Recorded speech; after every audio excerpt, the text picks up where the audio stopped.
Morning, welcome to Animal Talk Thursdays. I'm Dawn Heyman, co-founder of Spring Farm Cares and animal communicator. And today we are doing something different, but Becca and I got a little overzealous and the sun actually came out and we thought, hey, let's do an outside shoot, but it is pretty cold and we are actually freezing. So we're going to see if we can get through this without our teeth chattering. But it is a beautiful day here at the farm and we thought we'd do something different and show you an overview of the farm from the hill, one of our hillside pastures here. And Becca's going to ask me some questions about this, and we'll get started. You can see horses rolling around way in the distance. I don't know if you guys can see it, but It's very cute. Yeah, so do you want to just tell us a little bit about like this space right here where we're standing, this part of the farm? So let me start by saying that the farm itself is our co-founder Bonnie Reynolds. This is her family farm, and it's all been turned over to Spring Farm Cares and has been for 25 years now. So Spring Farm Cares actually owns all this property. So we have 50 acres on this side of the highway, and you'll be able to hear cars and trucks going by even from this distance from the road. It's rather loud. And we own another 250 acres on the other side of the road. So if you guys can see where the cars are going by, the other side of the road is actually our nature sanctuary, and we have 250 acres in the nature sanctuary. This side of the highway, on our 50 acres, that's what we use for the animal sanctuary. So where we're standing now is up on the highest part of the property, and this is actually a big hay field. And but up here we also have, and Becca, if you want to pivot and show them, we also have solar. We have solar energy here that helps the farm out a lot. So we have 4 of these solar arrays up in the back field here, totally out of anybody's view. You can't see them from the road or anything.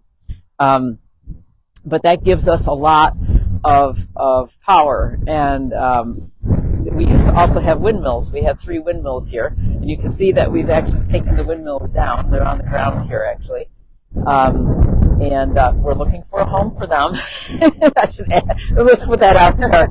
We have 3 120-foot towers and 3 Berge windmills there. The reason why we took the windmills down is we had them up for about 15 years. They actually supplied, I guess they were up 12 years. They actually supplied a lot of our electricity, and they also supplied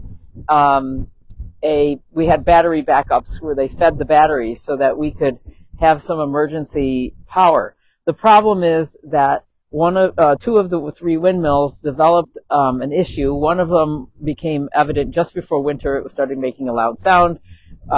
It is getting harder to find people that'll climb the towers and service them, and they have to be serviced every 2 years. So that was becoming an issue. But anyway, we found somebody that serviced it, came up and looked at it, and it turned out they were installed incorrectly, and somebody put a bolt in the wrong place or didn't secure it properly, and it had busted through a casing. So it was an easy fix. It was the part that they had to fix was $52. However, the only problem is they had to fix it by putting the tower on the ground. The actual turbine had to come down, so which means you have to get the crane and you have to take it down. And the price tag to do all of that was closer to $18,000. So we, at that point, said we were done with wind, and we added another solar array instead. But we did have solar and wind here originally. We feel really strongly about doing what we can to lessen our footprint in the environment. That's a big part of what we do. So this is a way that we can offset what we do. All of the electricity gets fed into the grid. We get a credit for that on our electric bill, and we help in a lot of ways. So it's hopefully something that we will expand on in the future a little bit with solar. Not a lot, but we're not going to be like one of those big solar farms, but just maybe one more solar array or whatever to help a little bit more. But yeah, so that's what we do up here. And this is a great overview of the farm. To see all of what we do, the vast expanse of our horse pastures and our barns, our small animal facility, and it's a lot. It's a lot that we do here. You said to me earlier that you like to come and sit up here and you feel like this place is special. Why is that, this particular spot? This spot overlooks the farm, and I've had many spiritual experiences here. We don't think about this. I do. We do here at the farm, but in general, people don't think about the energy of the land itself. So we feel, Bonnie and I have always felt, and the other directors now that help us, we are caretakers of this land. We don't own this land. Even the nonprofit doesn't own the land. We are caretakers of the land. But the farm itself has an energy of its own. It has an identity.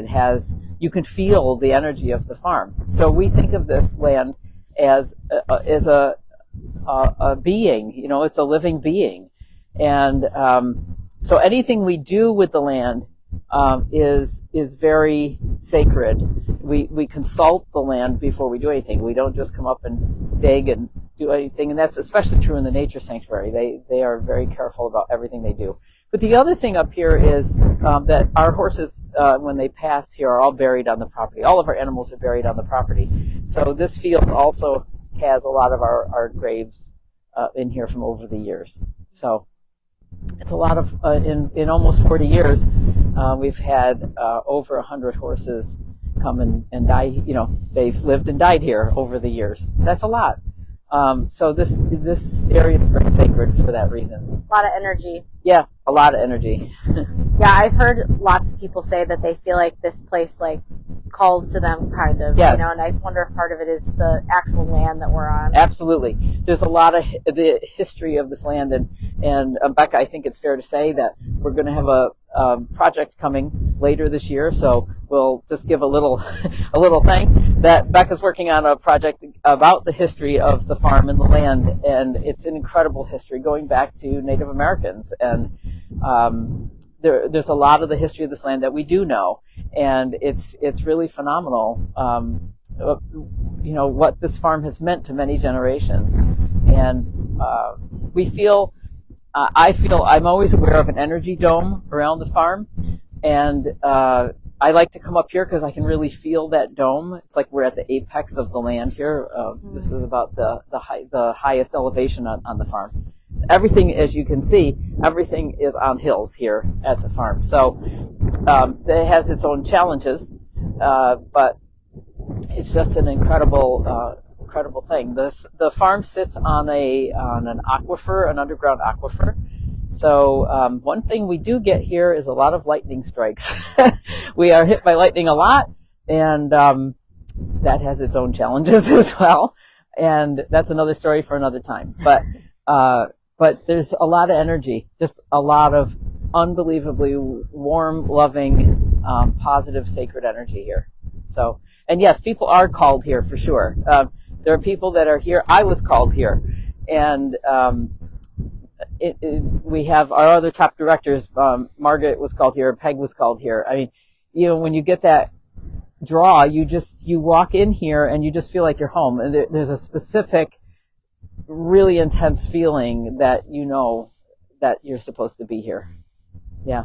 Yeah, and everybody talks about how healing this place is, and obviously a big piece of it is the animals, but I think it's also the land. The land. Yeah, absolutely. And it's also conducive to the telepathy and all of the other things. So teaching here, that's why I used to travel all over the world when I taught workshops. Not over the world, that was an exaggeration. Canada and the United States. I traveled all over teaching workshops for like 20 years. And then besides the fact that I was getting tired of traveling, it was like I needed to teach here because this is where, this incredible energy is. So, yeah. So cool. Yeah. Do we want to take a walk down the hill and say hi to these horses down here? Yeah, let's do that. So do you want to talk a little bit about what buildings we can see right here, what they are? So there's a house and barn right in front of us, and that is actually the house where there are two of us directors, Margaret and I, live in that house, and there's an attached barn, which is where we've been before. We've filmed from there before, which is what we call our smaller barn, and that's where the donkeys were, and Charlie, Pony, and they're all living in there. And then the blue building, as you scan to the left of the house, with the sloped roof, that is what we call our annex, and that houses our supplies and our commercial washer dryer And also, the reason why that building was built is it's the complete infrastructure for our windmills and solar panels. Obviously not windmills now, but that's where all of our control room is with all the inverters and electricity, etc. So there's a lot going on in that building. And to the left of that, behind that, is our small animal facility, this George Kiger Cat Hall. And that's where all of the small animals are in our offices. And then we have, there's a little horse shed up here on the hill where horses can stay out all summer. And it's a two-sided shed, so there are two different areas. And then our big barn, where you can see, I don't know if you can see it on camera, but there's a tractor pulling in down there right now. And that's where the horses, the bulk of the horses all live. Awesome. So there's a lot of horses running around I know. all over the place. Yeah, here. they look so excited. Yeah. This is a nice day for them to be out. They're a little frisky too. It was snowy here yesterday, so they didn't really go out. I don't know. It was blowing and snowing. Here's Colonel. They all go out into the same pastures every time? Mostly. They go out in the same groups every time, but we sometimes rotate pastures around. Gotcha. Sometimes we have to let a pasture grow, let the grass grow more in a pasture so we have enough space that we can rotate them. Got it. So there's a little, if you pan to the left here, these are all paddock areas up here in pasture with run-in shed so that they can get in in the shade. Hey, Colonel. Good. Yeah. This is their new, Colonel, Cammy, and Finnegan. This is a new thing for them to be up here. Cammy has breathing issues like the same as asthma, the equivalent of asthma. So she really needs to be out of the barn. And so for the summer, we're hoping that these three will live up here for the summer. We used to have our mini donkeys up here last year, but the mini donkeys are getting too much grass and their mininess is becoming not so many. Not so many. They're getting a little too wide. So we're going to have to do something different with them. So we're this year moving our groups around a little bit. So is grass more of a fattening food? Oh. Grasses can be very fattening. So in fact, when we come down here, you're going to see a horse wearing a muzzle. It's Molly Pony is wearing a muzzle. The grass right now is starting to grow, and the spring grass is very high in sugars and other things that can cause horses to get founder, which is deadly. Oh. It causes foot disease. It's not just a disease. It causes massive changes to the feet. Molly has Cushing's, and she's prone to getting founder. So she has to wear this grazing muzzle, which obviously she handles very well, especially for a horse with no eyes. We were surprised she took to the grazing muzzle as easily as she did. She's frustrated. She can get little pieces through there. But it's the only way she gets to go outside. Otherwise, she would never get to go outside. And then we have Mr. and Murphy over there in the back. I think that might be, is that an eagle all the way up there? We were just talking about eagles. It looks I don't know if you guys can see it. I don't know. There were a bunch of turkey vultures. I know. It just looks a little different. Yeah. It looks like it has a white, you guys can't see it. It's too high up. But we do get eagles that pass over here all the time. And we get lots of birds of prey. Wow. This is just absolutely a special place for wildlife. And yeah. I missed her. I missed her. And you can see some of our mini donkeys out over on the other paddock there. And you can see Murphy back there, who we were talking about a few weeks ago. Right. Yeah, this is Murphy. And the donkey in with Molly, sorry. Molly and Mr. It's a lot of M's. Yeah. Awesome. Should we go back this way? Or? Yeah. Okay. Bye, guys. You gonna follow us? He's like, I don't know what's going on. This place is weird. What are you guys doing? And you can see for miles here off into the valley. Yeah, it's pretty crazy. Yeah. I bet in the fall it's amazing. Oh, it's gorgeous. It's absolutely gorgeous. I come up here in the fall and I take a lot of pictures up here in the fall because it's so pretty. We have so many maple trees here, so there's lots of color. And wow. Yeah. gorgeous. I love it. Hi, guys. Hi, Finn. Finn is the brown and white. He has he had to have one eye removed due to disease. Similar to Molly? Similar issue? So the same disease as Molly. Okay. Gotcha. Hi, everybody. Hi, guys. They're like, what are you guys doing?